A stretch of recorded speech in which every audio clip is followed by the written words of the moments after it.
maimbestigahan ang nangyari. At nang malaman mo, Bubulong ka sa abdi ng buwan! Tama na yan. Mabubulong ka! No, let's go! Mabubulong ka!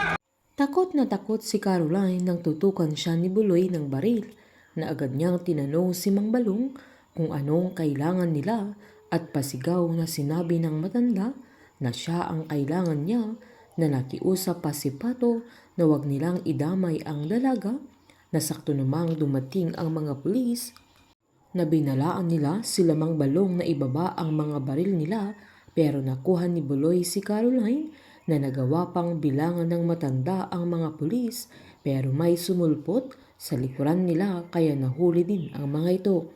Nagmamadali naman sila Wilson at Cindy nang tumawag ang Chief of Police na nahuli na sila Mang Balong at Buloy, na si Caroline ang tumulong sa kanila, na mas lalong aligaga si Cindy na nalaman niya ito dahil unti-unti nang malalaman ni Caroline ang katotohanan na kahit pilit nilang pinagtatakpan.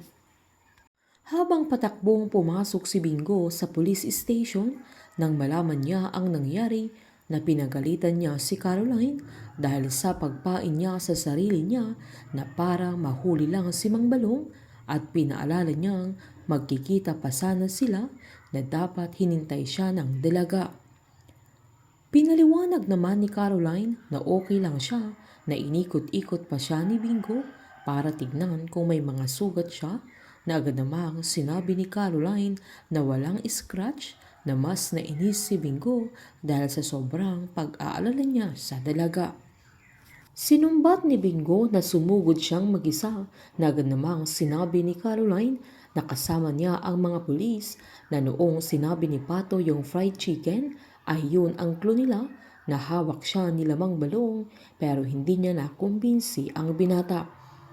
Giniit ni Caroline na after ng interrogation ay gusto niyang makausap si Mang Balong, na nagtampo pa si Bingo. Kaya umupo na lang ito, kaya sinabihan siya ni Caroline na mag-chill out lang siya. Napabulong-bulong si Bingo dahil sa tampo niya sa dalaga, na sinabihan niya si Caroline na wag na niyang uulitin ang ginawa niya, na pinasigurado naman ni Caroline na hindi na niya gagawin, at pabulong na sinabi ni Bingo na may partners pang nalalaman ang dalaga, na agad namang sinabi ni Caroline na partner sila. Nang mahalata ni Caroline na talagang nainis si Bingo sa kanya, ay kinalabit pa niya ito, sabay tinanong niya kung talagang galit pa ito sa kanya, na agad namang sinabi ni Bingo na umiirap pa, na nagjo-joke lang siya, kaya sinabihan ni Caroline na ang childish niya, at sinabihan siya ulit ni Bingo na wag nang uulitin ni Caroline, kaya sinabihan naman siya na hindi na at okay lang siya at buhay pa siya. Habang magkakasama naman sila Bettina, Sherwin at Nathan na nasa arcade siyang mga ito, na malungkot ang bata nang wala silang napapanalunan ng daddy niya, kaya naiinis na sinabi ni Nathan na nahihirapan silang manalo. Agad namang sinabi ni Bettina na yun ang paborito niyang nilalaro noong bata siya, na hindi yun mahirap, sabay sinamahan niya si Nathan na maglaro, kaya nanalo silang dalawa.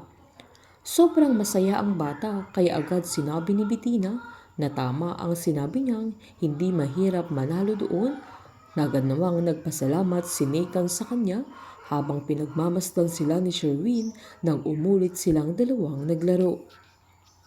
Magkakahadlang kaya si Bettina sa mga plano nila Annie at Sherwin, dahil nakuha na ni Bettina ang loob ni Nathan, ay ito kaya ang magiging dahilan na mahuhulog na talaga ang loob nila sa isa't isa, na sa una ay dahil lang sa agreement kaya sila nagkakaayos.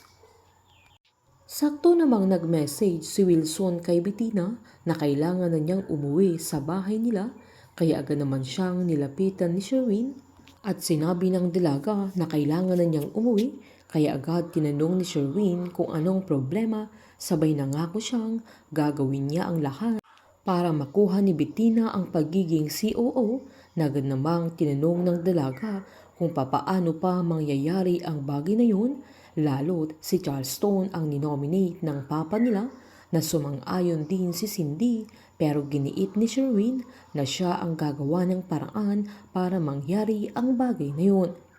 Painit ng painit ang mga tagpo, sabay-sabay po nating subaybayan ang advance episode ng Can't Buy Me Love dito po sa aking channel. Patuloy lamang po manood at mag-subscribe para ma-update po kayo sa mga susunod na episode. Marami pong salamat.